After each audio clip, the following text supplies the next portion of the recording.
The cake was still on the table at 9 o'clock. It had been there since 6. White frosting, no candles. She had asked for no candles, because candles required someone to light them, and someone to blow them out, and both of those things required a performance she had decided she was no longer capable of. The caterers had set it up and left at 5:30. The flowers had been arranged at 4. The table had been laid for 14 people at a venue she had chosen because it had wide doors and no steps, and the staff had been briefed. By 7 o'clock, 12 of the 14 had sent messages. By 8, the 13th had called, briefly, warmly, with the specific warmth of someone who has prepared their reason in advance. At 8:45, the 14th, her oldest friend, a woman named Petra, who had known her since university, had simply not called at all.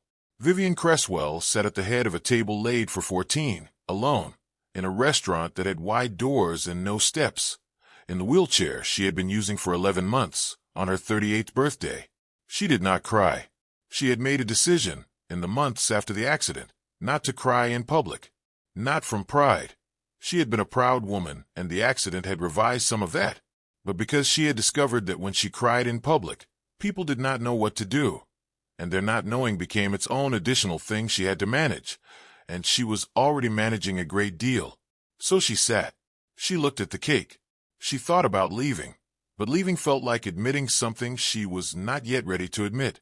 And then the door opened.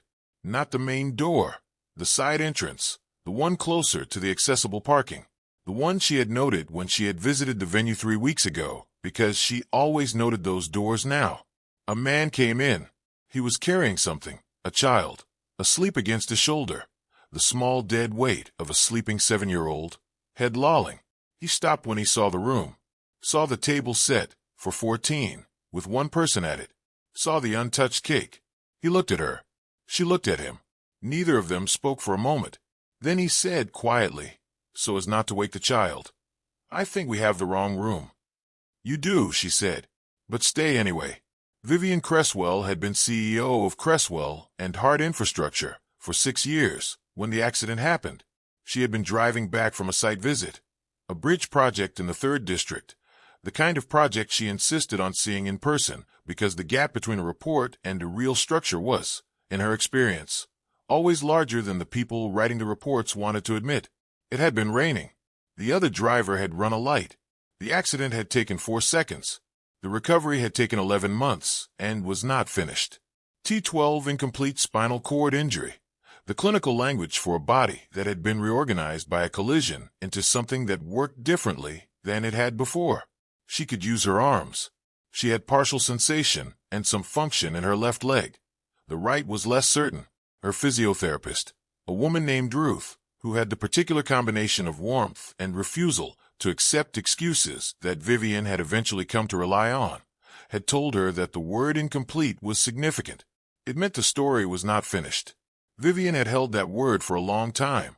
She had returned to the company at month 4, from home initially, then from the office, when the office had been modified. New desk, new access, new routes through a building she had known blindly before and now knew differently. She had not announced a return. She had simply appeared, one Monday morning, at her desk, and the staff had adjusted. Most of the board had been, as people like to say, extremely supportive. Supportive, she had discovered, was a word that covered a wide range of behaviors. It covered the genuine, the operations director, a woman named Claire, who had reorganized the executive floor without being asked and never mentioned it. It covered the well-meaning but exhausting, the board members who asked repeatedly whether she was sure, whether she needed more time, whether the firm might benefit from interim leadership just while she found her feet. And it covered something else, something she had no clean word for, the slight recalibration of how people sat when they were across from her now, the way certain conversations about site visits, about external meetings, about the board presentation in Geneva, were directed toward other people in the room before they reached her, with a naturalness that was almost invisible, like water finding a new channel. She had spent 11 months watching this and saying nothing, because the alternative was to address it directly in every room, and that would have consumed all of her energy and left none for the actual work. The work she had continued to do extremely well. The birthday had been her own idea, which she now considered a mistake. She had organized it because she had decided, somewhere in the 8th month, that she needed to stop organizing her life around what she could no longer do and start organizing it around what she could. A birthday dinner for the people she was closest to had seemed, at the time, like the right kind of declaration. She had not anticipated that the people she was closest to might not come. She sat at the table with the unlit cake and thought about what that meant carefully, the way she thought about everything now, deliberately, without rushing, because deliberate thought was one of the things the accident had given her, which was not nothing.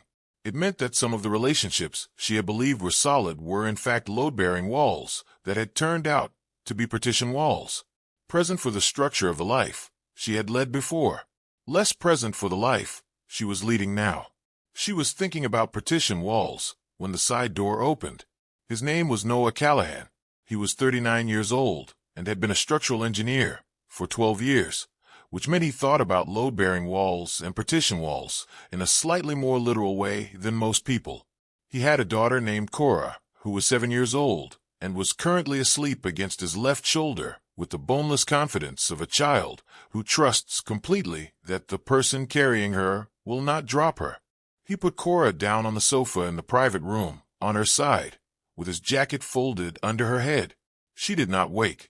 She rarely woke once she was properly under. She slept with the complete commitment she brought to everything she decided to do. He came back out to the main room. Vivienne was still at the table. She had not moved to a different position in the room, which told him something. Either she was comfortable where she was, or she had decided not to perform being comfortable by rearranging herself for a stranger. He pulled out the chair to her left, not directly opposite, which would have had the quality of a meeting, but adjacent, the way you sit when you are not there to face someone but to be beside them. Was it a big party? He said. 14, she said. 12 messages by 7. 1 call by 8. 1 silence. He looked at the table settings. 14 place settings, 1 used. He did not say anything that added to what that meant. How old? He said. 38, she said. Happy birthday, he said. It was not performed. It was simply the accurate thing to say. She looked at him. Thank you. Is the cake good? He said. I have no idea, she said. I haven't touched it. Would you like to? She looked at the cake. White frosting, no candles. A cake that had been waiting on a table for 3 hours for 14 people who had not come. I asked for no candles, she said, which I'm now slightly regretting. I have a lighter, he said, for the gas ring at home. It's in my jacket. He looked toward the private room, which is currently under a 7-year-old. Something crossed her face. Not a smile exactly, the precursor to one, the shape of a smile deciding whether it had permission. Leave it, she said. The jacket or the candles? Both, she said. The cake doesn't need candles. It needs someone to eat it. He stood and found a server and asked for 2 plates and 2 forks, and the server, who had clearly been briefed that this was a sensitive situation and was being paid to be discreet, brought them without comment. Noah cut 2 pieces. He put 1 in front of her and kept 1 for himself. She ate. He ate. The cake was, in fact, good. Lemon sponge with elderflower cream, which was the specific combination she had chosen because it was her favorite, and she had decided, when she was organizing the dinner, that she would not organize her own birthday cake around other people's preferences. Good, he said.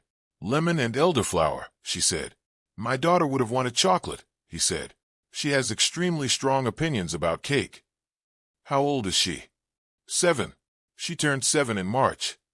He cut a second piece without being asked, which she noted. She was very specific about the cake. 3 days of negotiations. Who won? Compromise, he said. Chocolate cake with a lemon stripe. It looked like something a geologist would order. The thing that had been deciding whether it had permission became a real smile. It was the first time she had smiled since arriving at the restaurant at 5:45. She was aware of this. He did not ask about the wheelchair. This was not, she understood, because he hadn't noticed it. He had noticed it the moment he came through the door. She had watched his eyes do the brief, automatic inventory that everyone's did, the small recalibration, and then he had proceeded as if it were simply one of the facts of the room, like the table or the flowers or the untouched cake. He did not rearrange his behavior around it.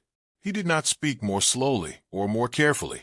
He did not ask if she needed anything in the specific way that people asked when they meant the wheelchair, not her general comfort. He did not look at it again after the first inventory. She had been waiting for 11 months for someone to do this so naturally that she did not have to notice it. She noticed it. He asked about her work because she mentioned the firm in passing, and when she said infrastructure, he asked what kind, and she said bridges and civil structures, and he said he was structural engineering, primarily.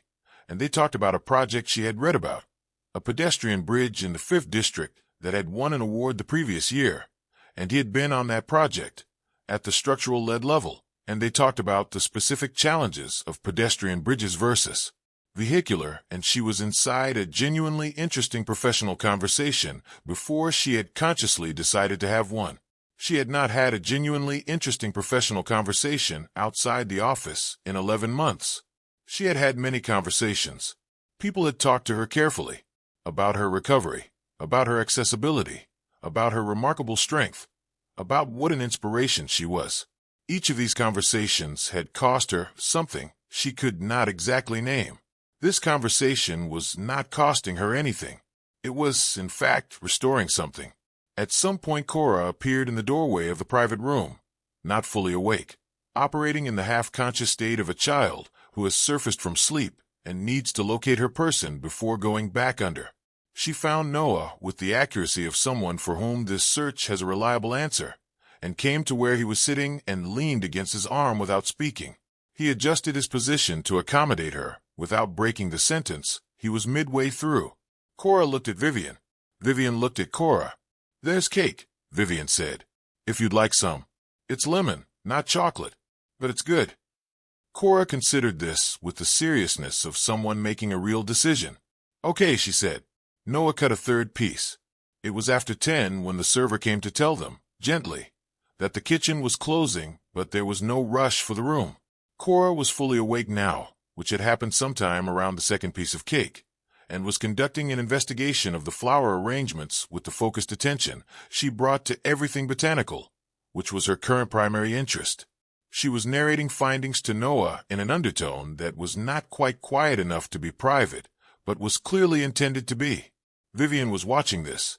"She's yours entirely," she said. "The way she talks." Noah looked at his daughter. "She's more than I deserved," he said. "Most days." "What about her mother?" He was quiet for a moment, not in the way of a man who is protecting something painful, but in the way of a man who is choosing the accurate version. He helped her with her coat when they left, not because she couldn't manage it, but because it was cold and he was standing, and it was the practical thing. He did not make a movement of it. He simply held it, and she put it on, and they went toward the side door, the accessible one, together. Outside, the city was doing what cities did at 10:30 on a weeknight, thinning out. Taxis passing, the particular quality of October cold that was sharp enough to clarify things. Cora was on his back now, arms around his neck, looking at the city from a height she found satisfactory. "My car is in the accessible lot," Vivienne said. "We're the same direction," he said. They went the same direction. At her car, a modified vehicle, the kind that required a particular approach which she executed with the ease of 11 months of practice. He stopped.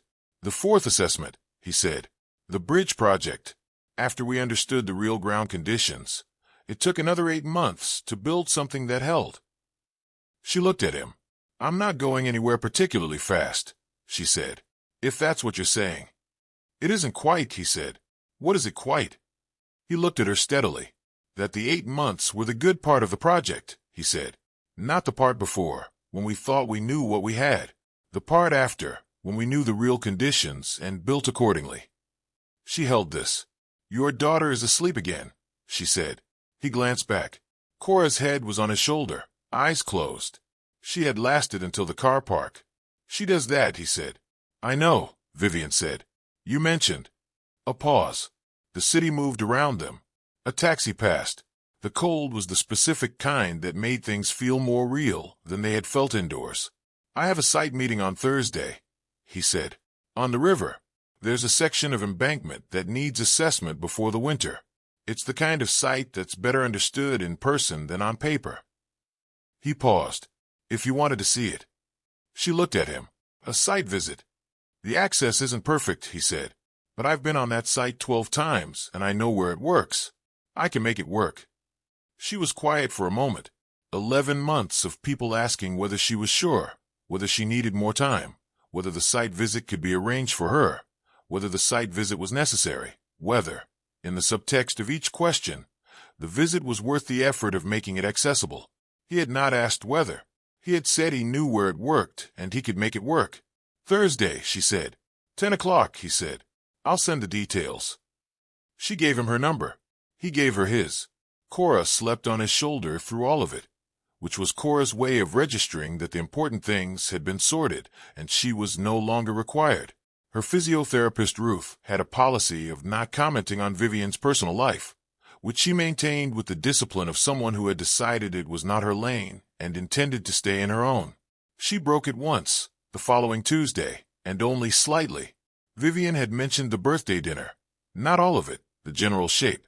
The 12 who had messaged, the one who had called, the one who had not. Ruth had listened while monitoring Vivienne's work on the parallel bars, which was the usual configuration for the more difficult conversations.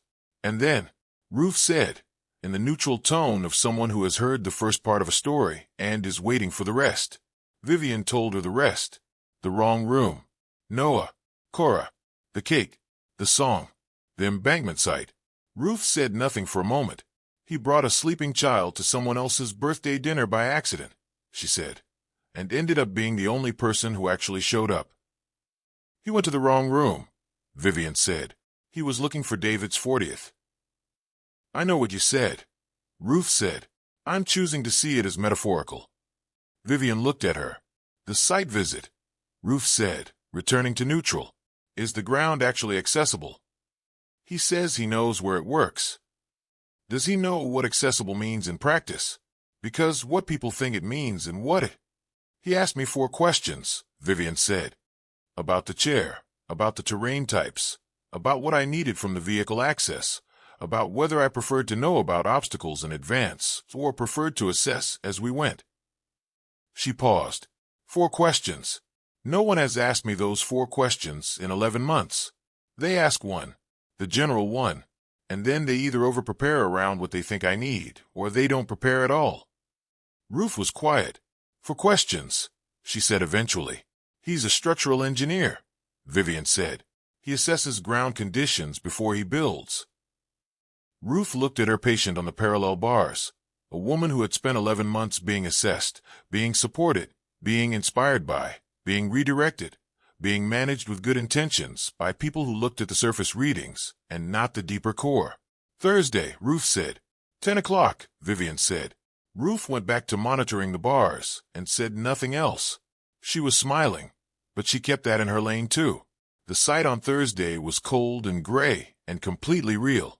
The embankment ran along the north bank of the river for approximately 400 meters, a section of Victorian-era stonework that had been managing the relationship between the city and the water for 130 years and was now showing the specific strain of things that have done their job without acknowledgement for too long. Noah had sent the details Wednesday evening. Access point, parking, the route through the site. He had not sent instructions or guidelines. He had sent information, which was different, and she had read it the way she read site documents.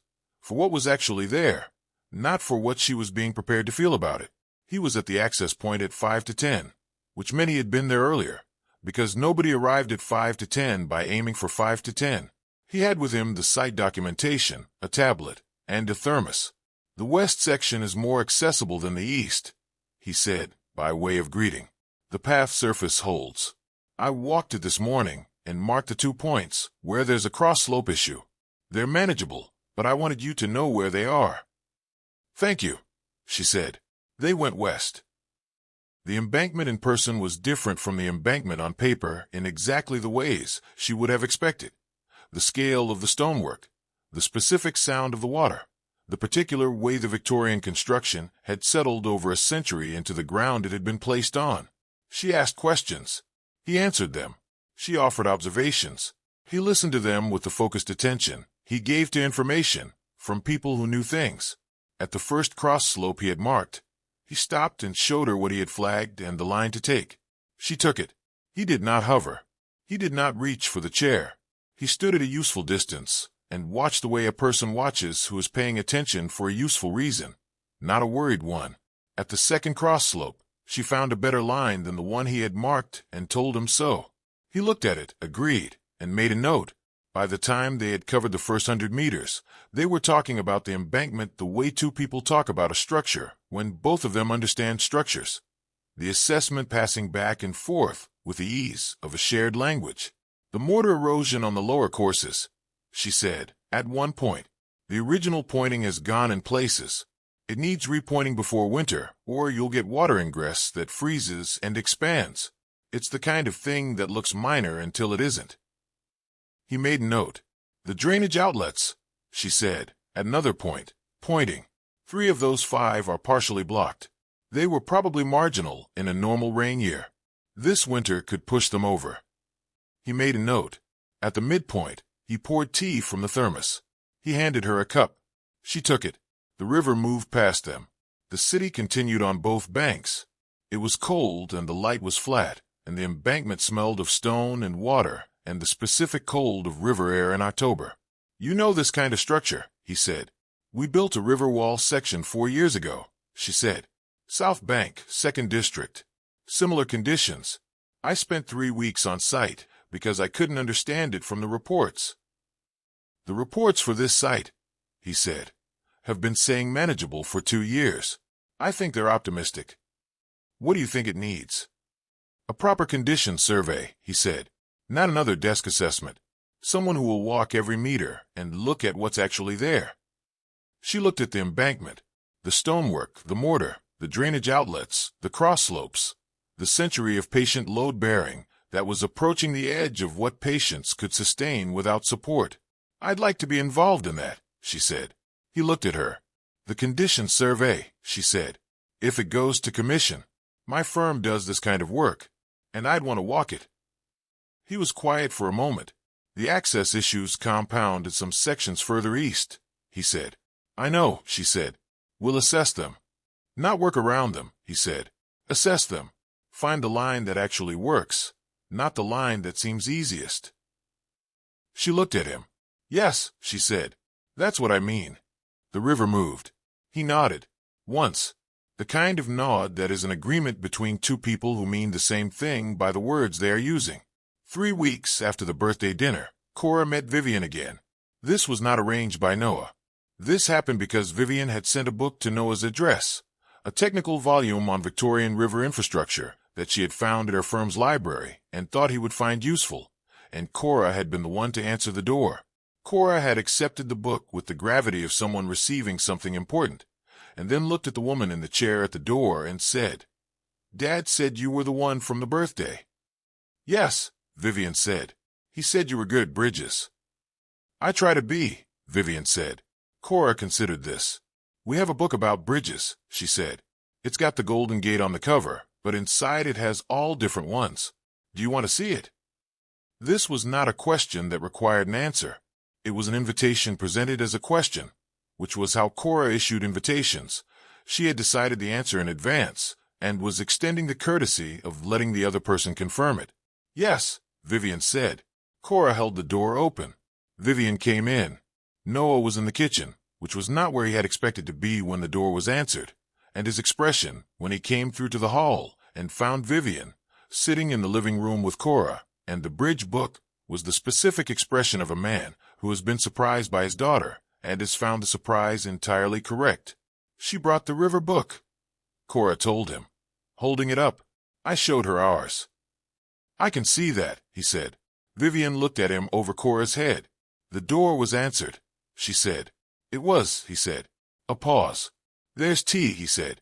I know how you make it, Cora said, without looking up from the bridge book. She won't want it that strong. Both adults looked at the child. You've met once, Noah said. I remembered, Cora said. She turned a page. The Golden Gate is actually orange. It says so in here. It's called International Orange. It was chosen because you can see it in fog. I didn't know that, Vivienne said. Now you do, Cora said. Vivienne looked at Noah. He looked at her. There was something in the space between the look and the next thing that had the quality of a structure finding its ground. Not dramatic, not announced, simply the specific feeling of something that has been assessed properly settling into what it actually is. Less strong, Noah said, going back to the kitchen. Got it. International orange, Cora said, to herself, with the satisfaction of someone who has shared a useful fact. The bridge book was open on a page about suspension cables. Outside, the October city continued. The tea, when it came, was exactly right. The embankment condition survey was commissioned in February. Vivienne's firm won the contract on merit. The tender had been competitive, with 3 other firms submitting, and the evaluation panel had been explicit that the decision was based solely on the technical quality of the submission and the team's direct experience with comparable Victorian river infrastructure. Noah was not on the evaluation panel. He was the project engineer on the client side, which meant they were on opposite sides of the table for the contract negotiation and the same side for the actual work, which was an arrangement that suited both of them. The survey ran through spring. Vivienne was on site 23 times between February and May. The access varied. Some sections were straightforward. Some required specific approaches that they worked out in advance. Some required improvisation. On the days when something unexpected presented itself, Noah would look at it and say, "Give me 10 minutes." And he would look at the problem with the attention he gave to structural problems, and he would find the approach that worked, and they would proceed. He never said, "I don't think this section is possible." He said, "Give me 10 minutes." This, she had come to understand, was not a small thing. The survey found 17 points of significant concern, 42 minor concerns, and 3 sections of the embankment that required immediate remediation before the following winter. The report ran to 240 pages and was, in the considered opinion of the city's infrastructure committee, the most thorough condition assessment the embankment had received in 40 years. Vivienne's name was on the report as project lead. On the day the report was submitted, she and Noah had dinner. Not at a restaurant with wide doors and tables for 14. At his kitchen table, the one with Cora's drawing spread at one end and the structural drawings spread at the other, and Cora in the middle eating pasta and telling them both about the longest suspension bridge in the world, which she had looked up because of the bridge book and had opinions on. After dinner, after Cora was in bed, they sat at the table with what remained of a bottle of wine and the finished report and the quiet of an evening after work that had meant something. "The birthday dinner," she said, at one point. "Yes," he said. "You went to the wrong room." "I did," he said. She looked at the table. "I've thought about that. What would have happened if you'd gone right instead of left?" He was quiet for a moment. "I'd have been at David's 40th, he said, "which was fine but not particularly interesting. And you'd have left the restaurant at 9:15 and gone home." "Yes," she said. "And we wouldn't have known," he said. "No," she said. "We wouldn't." She held that. "I'm glad you went left," she said. He looked at her. "So am I." Outside the kitchen window, the city was the city. The embankment was 4 miles south, settled into its riverbed. 17 points of concern now identified and addressed, and the remaining 130-year-old stones, doing what they had been built to do. The survey had found the real ground. What was being built on it now would hold. Cora had, at some point over the previous 6 months, begun calling Vivienne by name, without the formality she used with adults she was less sure of. She had also, at some point, begun saving particularly interesting bridge facts specifically to tell her. Nobody had noted exactly when either of these things had begun. Nobody needed to. No one came to the birthday. One person went to the wrong room. Sometimes the wrong room is where everything starts.